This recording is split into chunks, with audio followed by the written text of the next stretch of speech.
Covering the Universal Orlando Resort for 6 years, you are listening to the unofficial Universal Orlando podcast.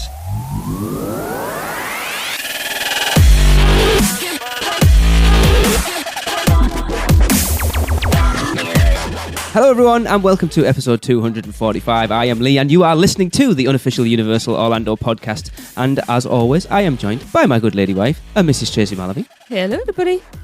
And of course, the man with the beard across the pond, Mr. Hunter Fagan. It's pretty short, you know. It's kind of close to my face. Sorry to disappoint. And albeit close to everybody's face. Yeah, I guess that's true. And Darren isn't here. Nope. Now this is our fault because we've had to record a night early. Uh-huh. We're actually recording on Sunday, but Darren is trying to attempt something Hunter has twice failed at. And he is at Universal Orlando trying to get on Jimmy Fallon. Good luck. So we will see. And hopefully we'll get a review of him in a couple of weeks. But we're not holding our breath because we know how awkward it is to get on, apparently. Oh, you know I rode last time, right? No. Yeah. I totally, we showed up at 9 o'clock.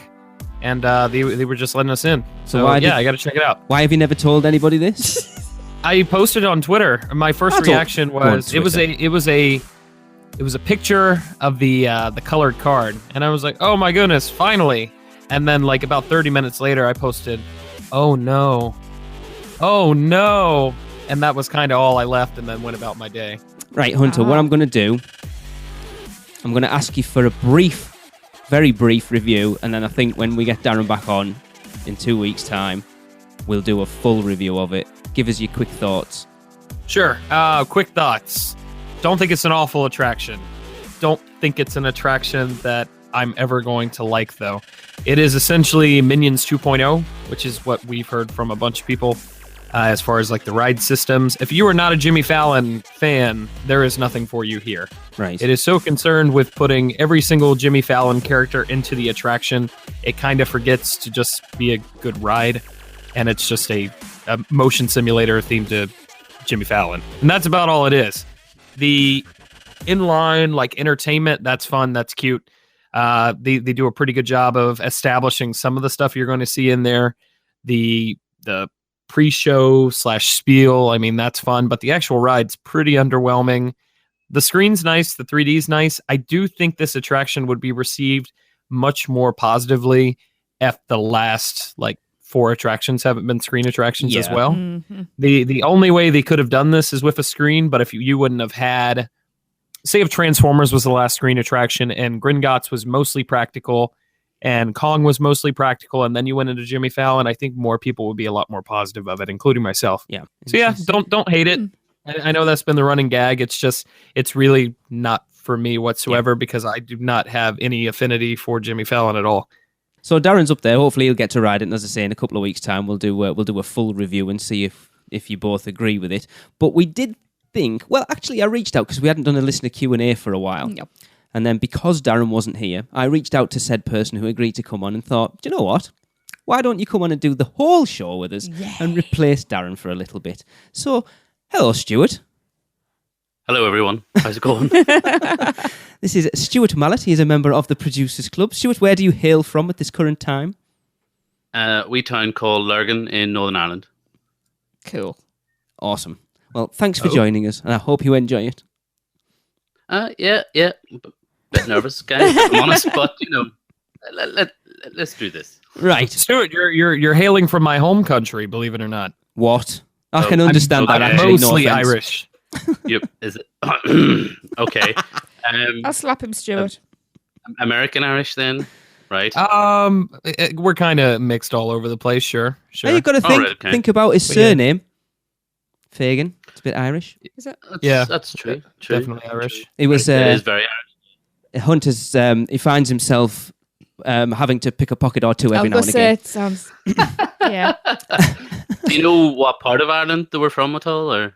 No, I've never bothered to look. He doesn't even know what part of America he's from. Us Americans aren't very traditional at all. We just kind of do our thing. You're part Irish, just not enough to he couldn't even point Ireland out on a map. Oh, yeah, I could do that one. Yeah. Right, anyway. Speaking of Jimmy Fallon, we have a brief update from Maureen about the attraction. So I'm going to pass it over to Maureen for Autism at the Park first. Hi, this is Maureen Deal with Autism at the Parks, and today I'm at Universal Orlando Resort reporting for the unofficial Universal Orlando podcast. And I'm sitting outside the Race Through New York starring Jimmy Fallon ride, and I wanted to report some updates on the accommodations for this ride since it's open and is no longer in soft openings. The first thing I wanted to let you know is that guests in wheelchairs, there is not a stationary seating location at this time. Apparently, it's still in the works. And you can stay in your wheelchair all the way up to the ride. And if you want to see the ride or enjoy the ride, you'll need to transfer to one of the seats. Now, if you can walk, that would be fine. You can sit in a regular seat. However, there are 2 special seats that are at the same level as a wheelchair. And if you can just slide over onto those seats, that's what the team member was explaining to me. So that's the update on for guests who use wheelchairs. Now, the other update about the Jimmy Fallon ride is there's a lot of waiting involved in the different holding areas. Unless you get here first thing in the morning, you're going to be required to wait and see the scenes and play the games and see the live show on stage and things like that. If your family member has difficulty doing that, which I know my son would, you can talk to the team members and they can give you a special pass. The color is black, and the team member will escort you all the way up to the loading area. But apparently the number of guests who are allowed to accompany the person who needs this accommodation is limited. So talk to a team member if you have a question about that. And this has been Maureen Deal for the unofficial Universal Orlando podcast, signing off from Universal Orlando Resort. Cool. I like the fact that Maureen's out there sort of giving us updates as things go on all the time, you know, because this is the type of thing that we wouldn't necessarily look. Well, we wouldn't look at it. It's not anything that's ever affected us, so it's good that that's out there. Good info. Very. Cool. I have no sort of segue into the next one, but we actually got a big announcement. It's every time I think there's going to be nothing to talk about on the next show. Out pop Universal, usually after we've recorded the last show. Oh, yeah. But, Tracey, we're finally getting some sort of holiday thing in the wizarding world of Harry Potter and some other extra bits around the parks. Do you want to let everyone know what's coming? Right. Now, finally, our wishes have been granted, as Universal Orlando Resort has announced that a new Christmas experience is coming to the wizarding world of Harry Potter as part of its destination-wide holiday celebration. About bloody time. So Christmas is a special time in the Harry Potter series, and fans from around the world have long wanted to enjoy that part of J.K. Rowling's compelling story for themselves. This November, the new Christmas experience in the wizarding world of Harry Potter will give guests a special opportunity even, to see, feel, and even taste what it's like to celebrate the magic of Christmas at the wizarding world. As night falls, a magical holiday transformation of Hogwarts Castle will take place right before guests' eyes. Incredible state-of-the-art projection mapping and special effects will wrap the iconic castle, and it will bring holiday spirit and memorable Christmas moments from the Harry Potter series to life like never before.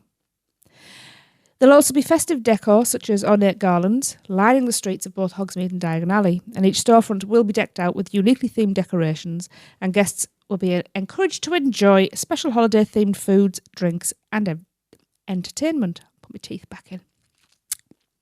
As well as all of that, there's also a brand new parade featuring Macy's, which is going to join Universal's epic lineup of holiday experiences, which absolutely makes Universal Orlando the place to be for the holidays, if you're listening, Mr. Malaby. That's interesting that it says a new parade featuring Macy's, whereas it's always been the Macy's parade. Mm-hmm.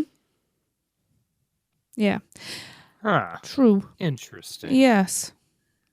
So these new experiences will join beloved holiday traditions at Universal Orlando for the destination's 2017 holiday celebration, which will run for more dates than ever, which is from November the 18th, 2017 to January the 6th, 2018.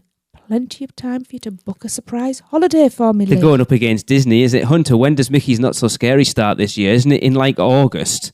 I think it starts next month, actually. Not too sure. Right. All these Halloween events keep getting closer and closer, which is great for me. Oh, yeah. But They should just make it year round and be done with it. yeah, I mean, why agree. not? Right, so here's the audio from the announcement video that Universal shared of these amazing holiday editions. Starting in November 2017, you'll be able to celebrate the magic of Christmas in the Wizarding World of Harry Potter at Universal Orlando Resort. Now let me give you a sneak peek of some of the things you're going to see. There will be 4 parts to this incredible transformation. First is the beautifully festive decor.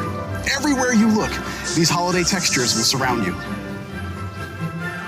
Second will be a stunning, all-new nighttime experience at Hogwarts Castle using the latest in map projection technology. This Yuletide display will be specially themed just for this season and feature incredible visual moments inspired by the films. This is truly a gift to the fans and anyone who loves the Christmas season. You'll be amazed at this breathtaking view of the beloved Wizarding School. But you won't just be celebrating in Hogsmeade. That's right, Christmas is also coming to Diagon Alley. Along with decorations, there'll be holiday food taken straight from the stories.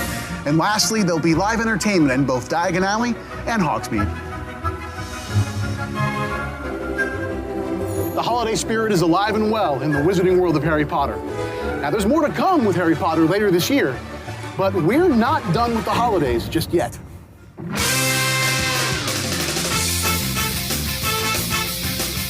Coming to Universal Studios Florida is the all-new Universal's Holiday Parade, featuring Macy's, the global leader in balloon entertainment.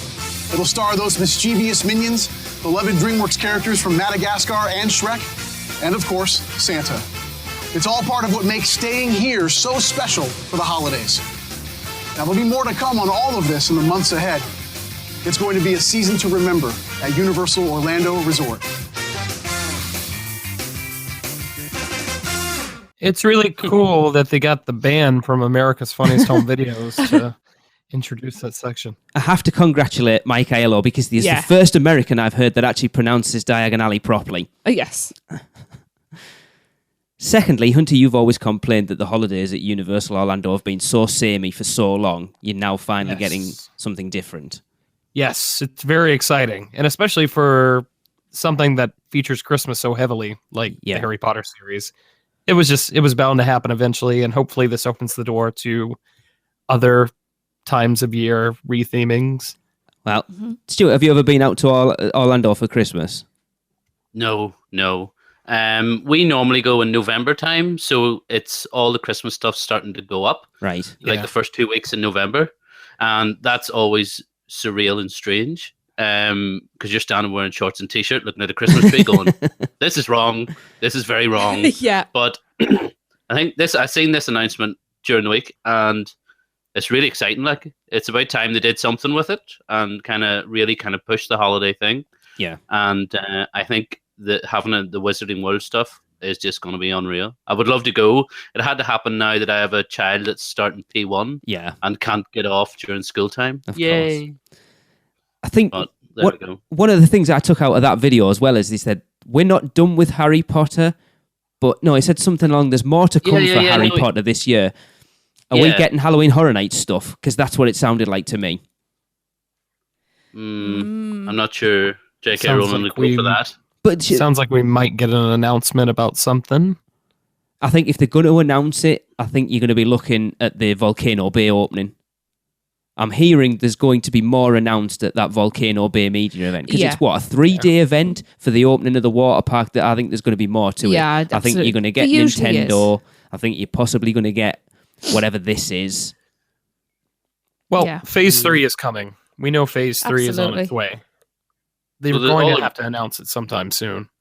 All the rumors are about them turning down Dragon Challenge. So yes, that's kind of interesting. Let's be honest. Dragon Challenge. I think even when we went for Horror Nights 2 years ago, the parks were fairly busy, and we barely waited 5 or 10 minutes at any point to get on Dragon Challenge. So it's not really a surprise, and it's not the coaster it was either. So.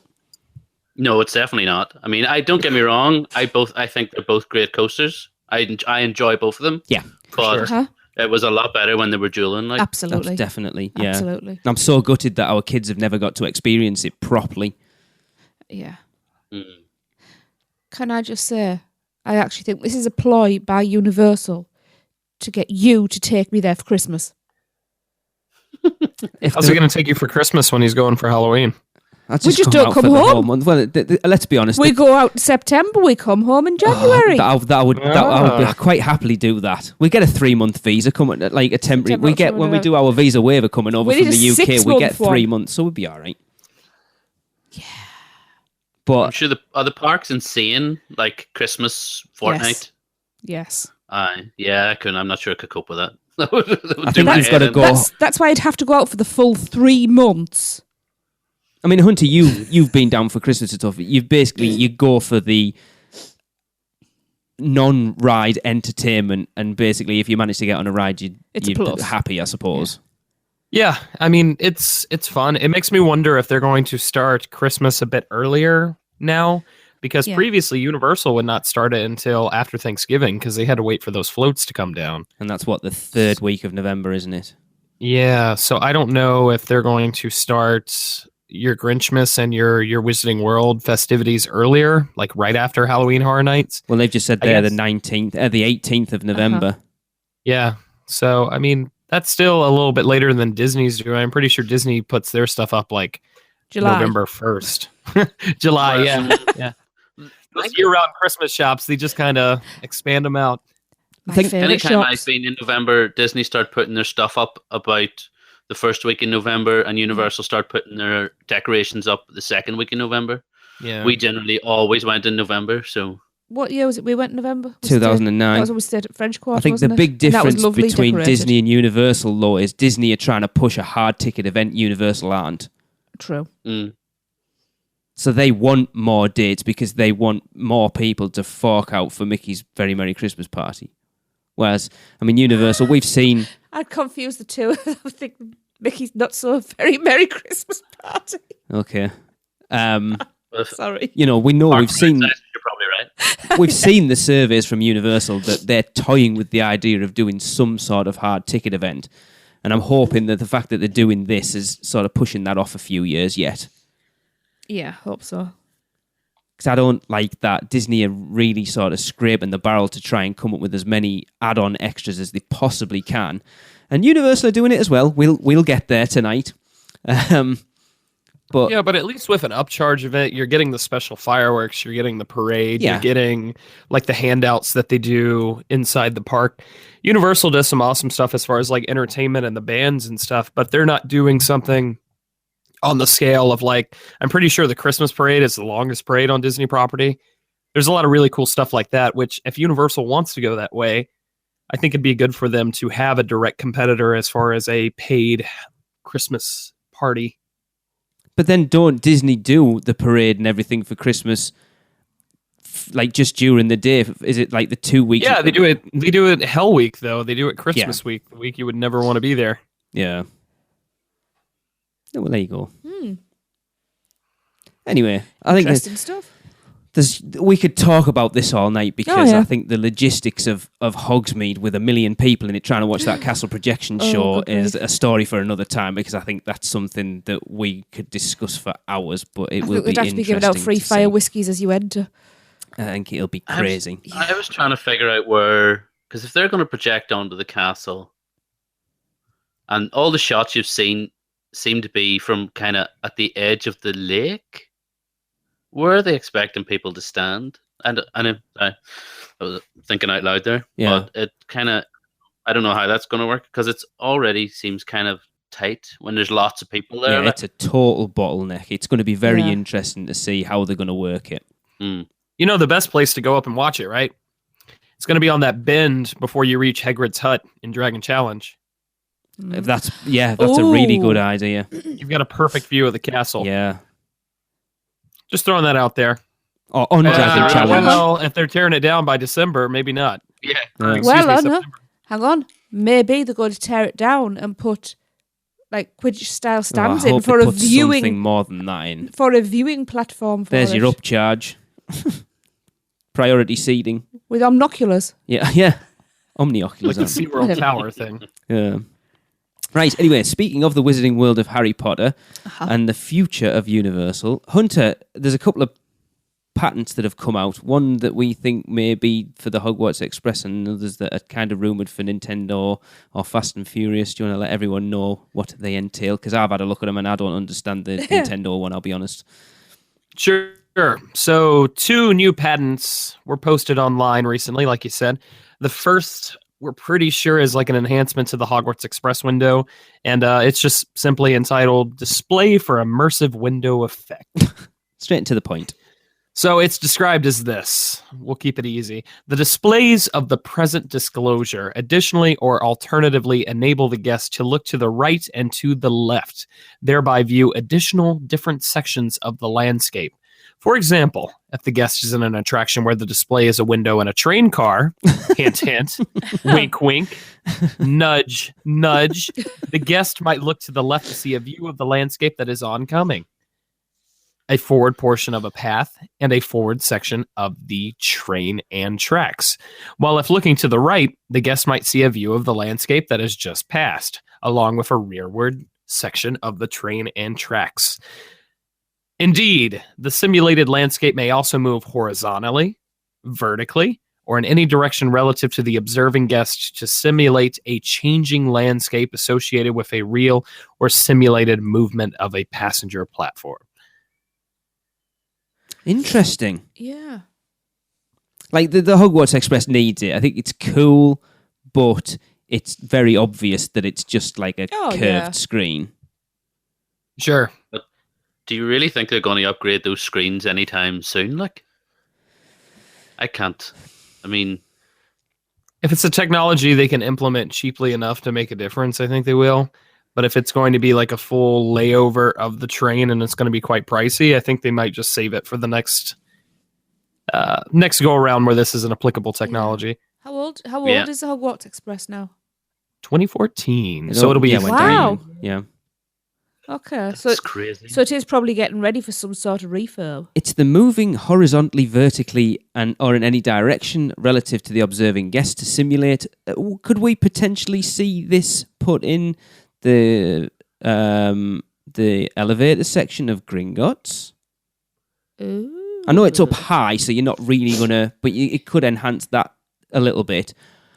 Also, my mind went Ministry of Magic attraction. Oh, elevators. Because that, for me, set up for... If they're going to do Ministry of Magic, the elevators are the ride vehicle. It has to be. Or the toilets. I don't think I fancy an any direction toilet. But I'm always up for any sort of enhancement. And Hunter, Tracey, we've talked about it a lot on the show, that when you're doing screen-based attractions, you've got to keep up with cutting-edge technology or they begin to look old very quickly. Yes. That's a big thing. That's a big concern for them. So, hey, if they can implement this, by all means, go for it. It'll be nice to have maybe a little bit more of a realistic situation for the Hogwarts Express, because as much awesome detail as they fit into those trains, the least impressive part is the actual journey itself. Yeah. Yeah. Like, even just something as simple as being able to change it out for whatever time of day it is. You know, so if it's 10 o'clock in the morning, it'll be light, and if you're doing it like late on a night, that it'll be dark. I like it. Yeah. But here's a question: if they were to use this technology to refit the Hogwarts Express, now that they're probably so used to that being a good people funnel between parks and getting rid of people from the back of the park, what happens if they have to close that off for 3 months? Do you upgrade the trains? The thing is, you're literally only changing a screen out. I wouldn't have thought it would be massive. You could do it a screen at a time. Yeah, but it'll probably be down for at least a week. Have they only got 2 trains, or do they have another one in reserve in case something happens to another one? That's a good question. Because I don't know. If one of them had a mechanical fault or something, surely they've got to have some sort of backup. Possibly. Because if someone's got moving parts, it can break. I might have to ask some people about that. So it may be that they have 3 or 4 trains. Quite possibly, yeah. You know, that means they just take one off and do it one at a time, and nobody would even notice. Yeah, no, that's a good point. You know what I'm most excited for? Go on. Maybe they'll finally get to clean those trains because those trains are so dirty, and it's a shame because the Hogwarts Express is this nice, candy apple red, and instead it's all like dingy. Oh, you mean the outside of them? Yeah, it's looking kind of rough. I was going to say, 'cause really? I think the interior is probably quite right, considering the smell of the train we were on this morning. Yeah, I was saying that, yeah. They need to be all stained and, vomit all over the place and whatever. Oh, we do that on the Hogwarts Express, too. Continue, Hunter. It's magical. So this one I don't really get because it sounds like something they're already using, but it is described as a ride system that includes a tunnel, a vehicle ride path in the tunnel, and a projection system to project images onto one or more walls of the tunnel. You mean like Kong 360? No, if you look at the patent, I was going to include it in the notes, but I couldn't work out how to actually save the images. It's weird looking. The actual images for the patent are weird. Does it kind of look like that? It's kind of look like that hellish nightmare from Willy Wonka. Yeah. Okay, maybe we're getting our Willy Wonka attraction. Who knows? Kind of reminded me of the Time Tunnel, like an old TV program from the 70s. The Time Tunnel. Yeah. Ooh, tell me more about this Time Tunnel. It's like an old it's an old American TV program, and it's like it was really bad, but it kind of reminds me of the Time Tunnel. It's like someone was on acid when they made it. It was the 70s, Lee. It's all right. I know. It's okay. Of course it was. They're going to use this for their TARDIS attraction, obviously. Come on then, Hunter. Bumble your way through this stuff and see if we can make head or tail So of it. the patent also describes how this type of tunnel system could help on design and space management for building a ride. For example, using a tunnel to give the illusion of speed or a transition means the ride could use a smaller footprint within the theme park, which can allow more space to build other attractions. The patent states the tunnel could use projectors or self-illuminating displays like LCD screens to display the sky, clouds, trees, buildings, bodies of water, wildlife, aircraft, trains, giraffes, other vehicles, and the like, while also incorporating special effects like wind and lighting changes to signify speed. Okay. Does this mean we're getting our speed attraction? Keanu Reeves. I think it sounds more like Fast and Furious. Images in the patent show riders in what looks like a regular car vehicle, so it doesn't necessarily appear like the go-karts used in Nintendo's popular Mario Kart series. However, one image in the patent shows a large tunnel drawing with a wide lip edge that closely resembles the warp pipe tunnel system the video game company has often used as a transportation system for the Mario characters. If you go into the show notes attached to this episode, I will put a link to the article that I got this from, because the patent looks weird. I couldn't really understand it. It was like, what the hell? But, I mean, how many patents do we get put out there that we don't see anywhere? Yeah. Mm-hmm. When I first seen it, I kind of thought Fast and Furious. Yeah. Uh-huh. Honestly, especially with the amount of kind of bad press that the California version got. Yeah. Yeah. Maybe they've kind of went, we better do something here. And they've kind of worked on it. And because they're building it now, they've had to release this or whatever, Well, that's it. We know something's going on because it was supposed to open this year originally, and they pushed it back till next year. So we've heard that they kind of, because they've listened to all the fans have gone out and how sick of screen-based stuff, and they've gone and retooled. So what it's going to be, I mean, if this is it, then it's still screen-based. But I don't know. Yeah. Hey, Lee. Hey, Hunter. Why does Mario eat mushrooms at parties? I don't know, Hunter. Why does Mario eat mushrooms at parties? Because he's such a fun guy. Oh, I should have seen that one coming a mile away. There you go. Hey, Hey-o. Hey. Speaking of mushrooms, Tracey, it's time for the Veggie Section. Darren's not here for the Veggie Section. There you go, I'll do it for him. I'm not quite sure whether that was a compliment or Vegetables, mushroom. It wasn't at you. Right, well, this time we are moving into Islands of Adventure. Woo, about time. And we're heading for Mythos to check out their pad thai. Which I don't know what pad thai is. Well, if you look at the picture, you'll see it. Just looks like a shaved mess of vegetables. Well, there you go. Lee has described it. Right, so... Everyone's got the picture, by the way, if you want to have a look at it. So apparently, not only is a pad thai Mythos restaurant in Island of Adventure exceptionally delicious, but it can be prepared vegan too. So originally it was created to include chicken and shrimp, but their meat-free version is just as good, if not better. So it's made with rice noodles and mixed vegetables, tossed in a sweet and sour peanut sauce, which obviously could be a problem for some people. Yes. I am surprised that peanuts are being used. No, Well, there's a lot of regulations now with peanuts. really? Yeah, it's the most common. You're in America. Allergy. They like everything's What, peanut Sue butter. Happy country? No, everything's peanut butter. Well, this is true. So yes, and they claim that this bowl of yummy goodness will surely hit the spot. It doesn't look like it would fill me up. It looks like a starter. It looks like they've got a lot of vegetables and put them through, they shredded them basically, and then stacked it up like a little haystack, all mixed up, poured over some crunchy peanut butter sauce, and then put a stack of crispy noodles on top.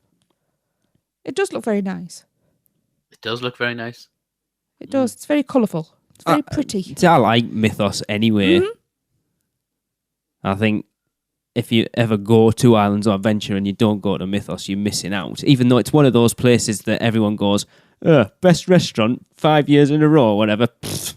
Food's excellent. I really enjoyed it the last time we went. Drinks, not so much. Food's excellent. But it has one of those Actually, reputations. ate there last week. All right, what did you have?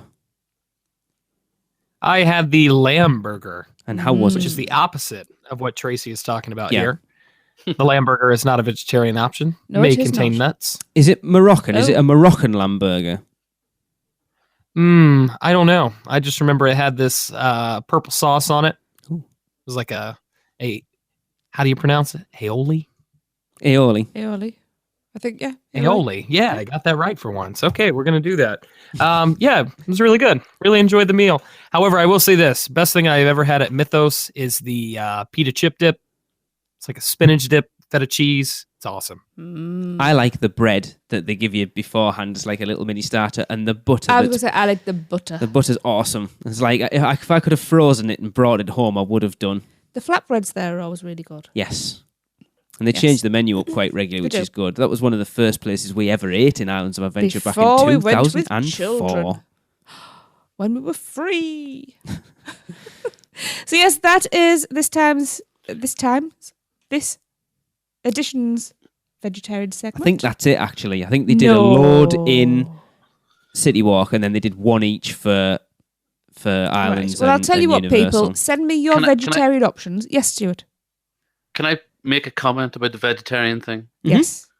Now, I'm going to be honest. I'm a bona fide meat eater, right? Uh-huh. I love a good steak. No Going to be wrong with honest. But we went in 2014, and my best mate and his now wife went with us, and she's vegetarian. And when in 2014, there was like no options. It was terrible. Uh-huh. It was basically bean burger, Yeah. bean burger, or occasionally bean burger. Yes, that was it. But the fact that they're doing all these options now is really, really good. Yeah. You know, 'cause I've sent her every time one of these comes out or Tracey posts something, it's like I send it over to her and she's like, "Oh, we must go back." I'm like, "Well, obviously, it's like Narnia, you have to go back." Yes. But the fact that you'll actually be able to eat something else now Yeah. is really good. The fact that they're doing it is pretty cool. I was surprised. I'm going to be honest. I thought America would have been pretty forward thinking in Yeah. the vegetarian thing, but apparently not. Nope. So I've actually got a couple of people who've reached out to me when I requested sort of anyone to get in touch who is vegetarian and goes to the parks quite regularly. I might actually do, we might do a whole show on the vegetarian stuff, get someone who goes regularly and has to deal with it. And maybe do like we did with Maureen last week, a top 5. You've never even eaten anything vegetarian there. What? A churro does not count as vegetarian. I have had vegetarian options. Where? Oh my God! Should I get my diary out and give you dates and times of exactly what I have? I remember. It was that massive big burger you had at the kitchen restaurant I last time. never said I was vegetarian. I said I picked Oh, vegetarian. no, you had the vegetarian burger, didn't you? Yes, So that- I did. Whatever. And I still ate more than you. Not last time you didn't. Not last time. Last time I had the meat. That's why. First time round I had the veggie burger and I ate more than you. Oh, whoopee doo. Oh, okay. Uh-huh. Whatever. I see how it is. Oh, yeah, I know. I would just like to point out, though, that I cannot remember for the life of me which restaurant it was. And I went, and it was all burger. And I don't really like meat burgers because I've had one too many crunchy bits. Apart from Unless Five it's Guys. Five Guys. And, yeah, that's a different story. It's where we went today. I've never felt as satisfied as I did with Five Guys in my mouth. Yep, it's where we went today, and it was awesome. And we blagged extra patties in our burgers. Ooh. So I had asked what my veggie option was, and they offered me chicken. What? I don't remember Yeah. that. That was before the kids. That was either 2004, 2005. I don't remember Yeah. that. At Universal? Pretty sure. Hilarious. I don't remember that. Pretty sure it was. Anyway, Server was not the brightest, bless them. Obviously. so as Stuart has said there, having the vegetarian options in the park Yes. is now a big thing. Yes. So let's head on over to Seth for some little things. Hi, this is Seth Kaburski from the Unofficial Guides, and I am back with our last look at all the little things that are new around Universal Orlando for April of 2017. Let's start out at the Universal Orlando parking garage, where Universal has recently changed the name of preferred parking to prime parking. Prime parking will still cost you $10 more than regular parking unless you are a preferred annual pass holder, in which case it is still free. Why they decided to change the name from preferred to prime beats me. But at the same time, they are also working on preparing the garage for the opening of Volcano Bay. When you visit Volcano Bay, you'll be making a right from the parking plaza and parking in the garage on the very first floor.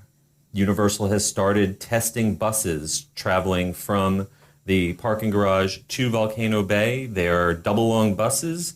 Keep an eye out for them as they are testing now. Once you get out of the parking garage and start walking through City Walk, you might notice that the AMC Cineplex movie theater has replaced its marquees with new digital marquees displaying the current films. I personally kind of liked the old-fashioned marquee, but they did have to be changed by hand every week, so this will allow Universal to keep the movie titles updated with less labor. Heading into the parks, at Universal Studios Florida, Universal has discontinued the single rider line at Simpsons. The Simpsons ride gained a single rider line last year. They experimented with it for a while. It came, it went. It now seems to be gone and most likely gone for good. In other Simpsons news, the couch that was formerly used for the photo op located outside of the Simpsons ride has been moved into the Williams of Hollywood store. If you want to take home the Simpsons iconic couch, it can be yours for only $1,500. Wow. Also, some other fun new items appeared recently inside Williams of Hollywood, including statues of Chance from Halloween Horror Nights. Only $4,000 for one of those. Right next to Williams of Hollywood, I'm pleased to announce that Schwab's Pharmacy actually opened during this past spring break season. Schwab's is one of those outlets at Universal that is very rarely open, except during peak times of year. Unfortunately, I did not see Green Eggs and Ham over in Islands of Adventure open. Heading out of the parks and to the hotels, over at Cabana Bay Beach Resort, the Atomic Bar, located by the Courtyard Pool, is undergoing a major renovation right now. The fire pit next to it is also behind construction walls. Hopefully, we will see that come back very shortly. And finally, right next door at Volcano Bay, things are getting very close to the end of construction, but Universal has just announced pricing for their premium seating and cabanas. All right, that's all I've got this week. I'll see you next month. Until then, this is Seth Kaburski from the Unofficial Guides, Touring Plans, Attractions Magazine, and Orlando Weekly, keeping an eye out for all those little things around Universal Orlando. As Seth mentioned there, we have got prices for the Volcano Bay private seating and cabanas. And Stuart, can you let everyone know what how much they are basically and what people get for them? Okay. When Volcano Bay opens on the 25th of May, guests will be able to enhance their visit and take their relaxation to the next level with Volcano Bay's private cabanas and premium seating. now available for purchase. Volcano Bay's cabanas allow guests to escape to their own private paradise with options including single cabanas that will have room for up to 6 guests and family cabanas which will accommodate up to 16 guests. Cabana rentals include concierge service with exclusive menu options and a fruit and snack basket, a small refrigerator pre-stocked with bottled water, complimentary locker, and towel service, and more. Single cabanas will start at $159.99 plus tax per cabana per day, and the family cabanas will begin at $299.99 per cabana per day. With Volcano Bay premium seating, guests will be able to choose and reserve the location of their seats throughout the park. Interesting. This private space includes 2 padded loungers, an adjustable umbrella, a built-in locker storage, plus guests will be able to enjoy the services of an area attendant as opposed to your own flunky. You get a general area flunky. That's nice. Who will see to your food and drink orders. These begin at $29.99 per lounger per day. Per lounger per day? That's what it said. Ouch. But I think it's classing the loungers as a double lounger, aren't they? I think they're a double lounger rather than like a single one. I hope so. Otherwise, that's crazy. Yeah. I was talking to Craig Lucas. He's actually just booked theirs. And they said they start off, what was it, $29.99 for 2 people. He's going, I think he said he was going on the 22nd of August, and he was quoted $59.99 for those 2 lounges. What? That's crazy. Yeah. And that's when things are starting to slow down as well, isn't that right? Yeah, like the last week in August. Concerned, it's classed as. I think if you look at the hotels, that last week of August is actually classed as value season. Okay. You know, you can tell they have no plans to incorporate Nintendo into Volcano Bay. Go on. These seats, they're not cheap. That means nothing to me. Oh, come on. Somebody's a Mario fan. Okay, carry on. Anybody? Yeah. Yeah. Yeah. You just didn't laugh because it wasn't funny. Yeah. It wasn't funny. Okay. Sorry. But it's interesting that the starting price is, you know, when are they actually going to give that price that they've kind of listed there? That's interesting. If that's the end of August and it's kind of almost double that for the loungers. Yeah. I'm going in July. If I want to book a cabana, how much is that going to cost? That's going to be insane. Yeah. I think those bottom prices you're going to be looking at the out of season times that only people from the UK and colder climates are going to be hitting. So you're looking November, December, January, February, I would expect. Ouch. That's nuts. Because I'm assuming it is going to be open year round. Hunter, do we know that? That it's going to be open year round? Yes. I don't think we've read that anywhere, but from what they keep saying about it, that makes sense. Are all the other water parks open? No. The Disney ones usually they shut at least one of them over the winter period to clean them. Yeah, just one. Yeah. Yeah. Well, I've said the same to Darren Hunter as Universal knocked us back for media access because apparently they're very limited. If you would like to go, Producers Club will pay for it. Because I do feel we should have people there to go and check it out. Yeah. Would love to go check it out. I don't know if I'm going to do that big ass slide. You will. I will have a word with Kim. You will. Kim, if you're listening, make sure you does that slide. In fact, I'm going to ring up and find out how much it is for July, and I will let you know. That will be interesting. Yeah. I want Hunter to wear a GoPro as he goes down the big ass slide. But facing on his face, not on the out, like not pointing towards him, not out. Oh, yeah. Well, so you can see his face as he pees himself. You're not going to enjoy that. That's just a bunch of folds. You're not going to like that. Just wear a t-shirt, I would. Right. So we are going to continue on now, as we have invited Stuart on. And he has been part of the show up to this point. But the main reason for having him on was to do a little Q&A with him. So, Hunter, would you like to fire away with Stuart for the first question? I sure would. It's something I've been waiting for this entire time for. So, let's go ahead and get this party started. Mr. Stewart, when did you first visit Universal Orlando Resort? 1991.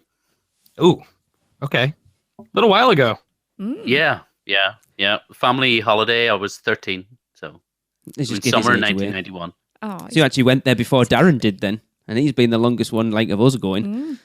Woohoo! cool. And when did you last visit a Universal Park? November 2014. It's killing you to get back, isn't it? It is. I'm going in July. I can't wait. Say, not long now. Don't rub it in. Oh. Stuart, have you ever visited any of the other parks? Like, have you ever visited Hollywood or Japan or Singapore? No, but I'd love to. But no, not yet. So, gotta ask you, what is your favorite retired attraction? Because you've been going for a while. Yeah, he's probably got a bigger repertoire to pull out. Or back, that's the word. To pull out from. Back to the Future. Okey-dokey. Back to the Future. Cool. Darren, are you listening? He said Back to the Future. Don't get me wrong. I loved Jaws, but Back to the Future ride changed my life. The first time I went on it, I was like, I can't remember most of the rides I went on when I was there. I was 13. I remember Confrontation. But Back to the Future blew my mind. I mean, blew my mind. It was unreal. Just properly amazing. It's funny when you look back at screen attractions then, it's like it's such a major thing, and now it's just like, now they're just everywhere. Yeah. But, oh man, it was just like, I didn't know what to expect when we walked into that building, and I came out absolutely high as a kite. Yeah. Do you know what I mean? I can remember the feeling as clear as day. It was unreal. Like, so that's the one ride I would love to go on again. Yeah. I can totally understand that, because it's like, as an adult, riding Spider-Man for the first time, I was just like shell-shocked coming out of it. Yeah, Being I remember that. a sort of 10 to 15-year-old kid going on something like that back in the day, I can barely imagine what it must have been like. To be honest, the only other ride that has ever given me the same kind of buzz would be the Marijuana. That's not a ride. That's a trip. Those rumors are wholly unfounded. Would be Forbidden Journey. Good lad. I was hoping you were going to Yeah. say that. Yeah, I feel you there. Yeah. Oh man, that was a total eye opener when we went on that the first time. Like, I've heard that ride brings grown 6'7" men to tears. 6'7", man. Very specific. He knows who I'm talking about. I'm not surprised. It is. Yeah, I'm not surprised. Yeah. Unreal. Yeah. Like, absolutely. Just what they did there was just like Phenomenal. stunning. It is. Yeah, I still say the bar was set at Forbidden Journey. Mm-hmm. Yeah, I still haven't had as much fun on a first-time attraction experience as I have with Forbidden Journey. Yeah, absolutely. Yeah. It was unreal, but you didn't know what to expect. No. Do you know what I mean? You had no idea going into that thing. And never mind the fact you've just walked through Hogwarts. Uh-huh. You're like, this is amazing. And then you go on that ride and it's like, what? What is happening? But the thing with Forbidden Journey is, like every other attraction you go on now, you've been on something similar. Forbidden Journey was unlike nothing that you'd ever been on before as well. Yeah. True. Or since. Yeah. Yeah. Absolutely. Yeah. So what's your favourite current attraction? I think we've just answered that question. Forbidden Journey. Yeah. What a surprise. But I'm a total Potter nerd, so yeah, it has to be Forbidden Journey, yeah. Was Diagon Alley open the last time you went then? Yes. Yeah. So there's only Kong and Jimmy Fallon that you haven't ridden since. Is that right? Are they the only two new ones? Yeah. I'm going to be honest, I'm looking forward to Jimmy Fallon. Yeah. That should be, I think everyone's hating on it an awful lot. I think it's going to be a fun kind of ride, Mm-hmm. Are you into Jimmy Fallon? Yeah. Then you'll enjoy it. Yeah, I think so. that's the important thing. I think he's humorous at points. So, yeah. So I'm looking forward to it. I think a lot of people hate on it a bit too much. Yeah. But I'll let you know at the end of July. Cool. Let me ask you all. You all have your own talk shows and everything like that. What's so appealing about American talk show hosts? They're not British. Fair enough. We do have talk shows, but not like yours. No. Okay. They're not on every night. Yeah. Oh, really? They're once a week job, and That's an American thing. Okay. Totally. It's mental. You think really over here, the only one I can think of at least that's anywhere sort of similar to an American one is Graham Norton. Really, I can't even think of any other.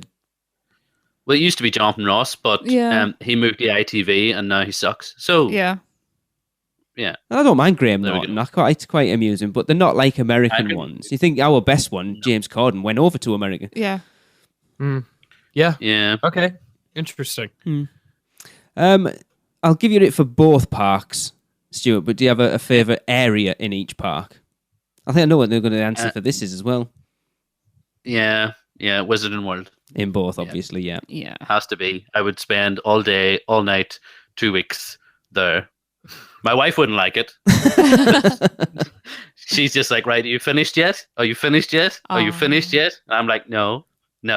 I just need to buy another wand or, get some more Birdie Bots every flavour beans. And I'm just having too much fun.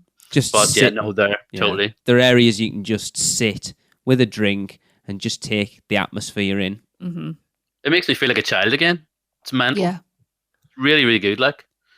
So, what is your best memory of visiting a Universal Park? Oh, there's a question. Apart from going on Forbidden Journey for the first time, and Back to the Future, probably me and my wife went to Orlando for our honeymoon. Oh, yeah. Awesome. That would be 8 years ago. And it was just us, obviously, honeymoon. And we had an awesome time. Going Jewel and Dragons as it was then. There was no queue. November, that was it. We got married in Halloween. So there was no queue. So we literally got off, on, off, on, off, on, off, on, off, like a figure of 8 of the two roller coasters until I had to say, right, Claire, I have to stop and stroke out here. So it was mental, but that was just so much fun. That kind of time that we had at Islands of Adventure that day was just absolutely mental. Yeah, because Claire loves the parks. But she loves the thrill rides. She's not really interested in. She's like, that's a bit slow and crap. Let's go on this. That's a roller coaster. Let's go on that. I like it all, but she loves that, and that was just mental. But coming off Sideways, you're just like, this is crazy. But yeah, that would be it. Our honeymoon. That's awesome. Yeah, that's cool. And you kind of caught Islands of Adventure in that downturn before Potter had opened, and they were just building kind of. it. Yeah. Oh, we talked about it the other night. We were there. Yes. You were there the same time we took the kids. You were there pretty much. When did you go, Stuart? We flew out on the 2nd of November. So we got married in Halloween. And we flew out on the 2nd of November. 2009. We were there for 2 weeks. 2009, yeah. You were in Orlando the same time we were. We flew out on Halloween. Yeah. Right? Yeah. Bonkers. So potentially we may have crossed paths. We need to start looking at photographs. That would be crazy for each of the photos. That would be cool. I'm gonna have to do that. Yeah, that could be interesting. How cool would that be? That's funny. Oh, so crazy. Yeah. So where's your favourite place to eat? I've eaten in Mythos. It was all right. But honestly, of all the places I've eaten in both parks and in City Walk, my favorite place to eat is Fast Food Boulevard. I knew you were going to say that. I agree. Totally. And actually, very specifically, the Bumblebee's Taco Shack. Oh, yes, please. Oh, man. Unbelievable. We just grabbed it one day and we're like, yeah, well, sure, we'll have that. And I had a duff. Was like, yeah. I was just going to say. We'll have that. And we sat down and we both sitting eating these wee tiny tacos going, oh my God. Which is unbelievable. It was so tasty and so good. So yeah, that would be absolutely it. Yeah. I had that last time. Me and Hunter, me and you went out last time because they went into Fast Food Boulevard and me and you went over there. Yeah. Yep. Sure did. I say though, taco one hand, duff the other. It's the future. Lee and I had to go Had to get a good cry in real quick. We had a bonding session, didn't we, by Bumblebee Man? Of course. Stuart, do you have a go-to song on Rip Ride Rocket? Because I'm assuming it's Claire will drag you on. Beastie Boys. Oh, no, I love Rip Ride Rocket, don't get me wrong. Good lad. Could seriously do with some theming, but yeah. Because the first time we went on was that trip. Yeah, it just opened. Just me and Claire. 2.5 hours. Yeah. We queued for that in November. Yeah. And it was like, this is so boring. These concrete things are just doing nothing for me here. But when we get on it, we're like, this ride's awesome. This is pretty cool. Yeah. You know? And the fear of death when you're going up that vertical incline. Because I'm going to slide out of this. This is just a lap bar. This is just a lap bar. This is just a lap bar. I'm going to die. Other than that, it's really good. But Beastie Boys Sabotage every time. Good choice. And the only time I haven't been quick enough, I ended up with Limp Bizkit. Wasn't happy about that at all. That's the first one I chose. Oh, all right then. Willingly? Yeah.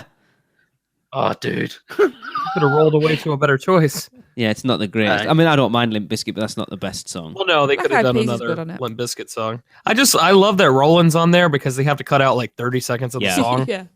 So, moving on then into another interactive attraction. What is your Men in Black high score? You're gonna hate this, but I've no idea. What? That's fair enough. I've only been on it once. What? Totally. I'm gonna change that this time. I should bloody well hope so. I know we've only been on it once. Claire didn't like it. Right, Stuart. Then you're tasked.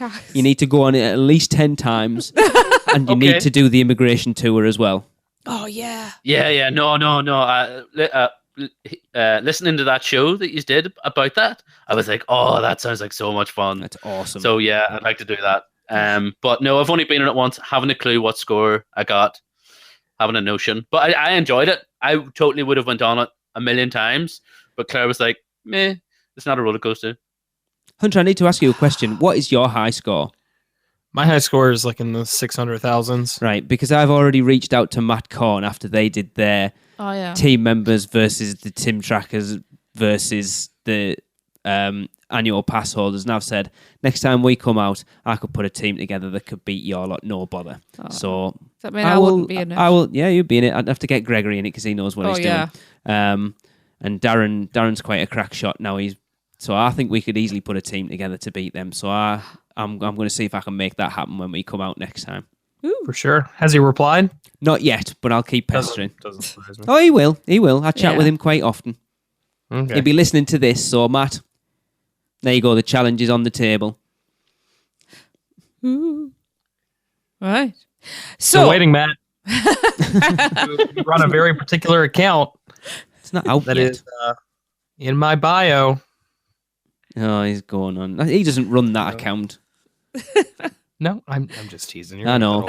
Anyways. So, Stuart, have you been on Pottermore? Yes. Yes. Have you been sorted into your Hogwarts house? Yes. And you are? Gryffindor. Cool. And I'm very happy about that. I was going to say, you're happy with this and you feel that you associate with Gryffindor? Absolutely. Awesome. Cool. Still a Hufflepuff, and I've tried 3 or 4 times to get something else. Nothing wrong with the Hufflepuff. Nothing wrong with a Hufflepuff. No. Apparently Nothing wrong not. at all.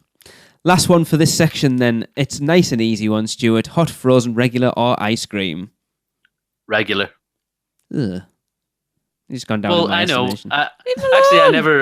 You would I have always had wanted hot. to kind of send something in for the big debate last year, but no, regular. Frozen, don't like the ice. It's not small enough. The ice cream's lovely. I've never had hot, but always regular. Regular's awesome. Right, well, there you go. There's another task. Oh, no, it won't be on. Oh, no, it might be. No, oh, no, you're going I out know. in July, aren't you? Yeah, you probably won't be able to get hot then. It's fudge I know. on. We've got fudge now. Yeah, but it's nasty. Mine wasn't. It was Oh, the really? same as mine. It wasn't. It No. didn't- I mean, Oh, the yours. one I Yes, made that's right. was delicious. Right, moving on. It is time for rapid fire. Are you ready, Stuart? Yeah. Strap myself in. Okay. Hogsmeade or Diagon Alley? Hogsmeade. Forbidden Journey or Escape from Gringotts? Forbidden Journey. Spider-Man or Transformers? Spider-Man. T2 3D or Minion Mayhem? T2 3D. Horror makeup show or Sinbad? Horror makeup show. Disaster or Poseidon's Fury? Disaster. Zeus Landing or Kid Zone? Oh, Zeus Landing. Right answer. Port of Entry or Production Central? Port of Entry. Leaky Broomsticks or Three Cauldrons? wait a minute. 3 broomsticks. The Hulk or Rip Ride Rocket? The Hulk. Ghostly Greens or Planet Put? Haven't played any of I them. knew he was going to say that. There's another task for you. Okay. And last but not least, finally. Oh, wait, there's more here. The Lighthouse or the Globe? The Lighthouse. Yes. Yay. Good answer. Cool. Yeah. Cool. I need to. The last time we did a listener Q&A, I had loads more rapid fires, and I can't find where I've got that list. So I do apologise, Stuart. That was fun. Yeah. Yes. No pressure. It was good when we did them for our. Did we do it for episode 200? I think where we did them for each other, and that was because we were always asking everybody else, and it was nice to do them the other way around. I have got a little section at the end, but we're running at about time. So, Craig, if you're listening, I will bring it up in 2 weeks' time because it's definitely something I do want to discuss. But yeah, Stuart, thanks for joining us. I hope you've enjoyed it. I really have. It's been brilliant. Thanks very much for having me. It's cool. It's nice to get a different perspective because we're all so used to each other. Yeah. To have someone on with a different perspective from us is a bit of a change. It's keeps us on our toes a little bit. It does. I'm going to be honest, it's really weird listening to you guys talking and actually being able to talk, because normally I'm talking to the radio in the car going, what are you talking about? No! And actually they're answering me back. I'm like, well, this is weird.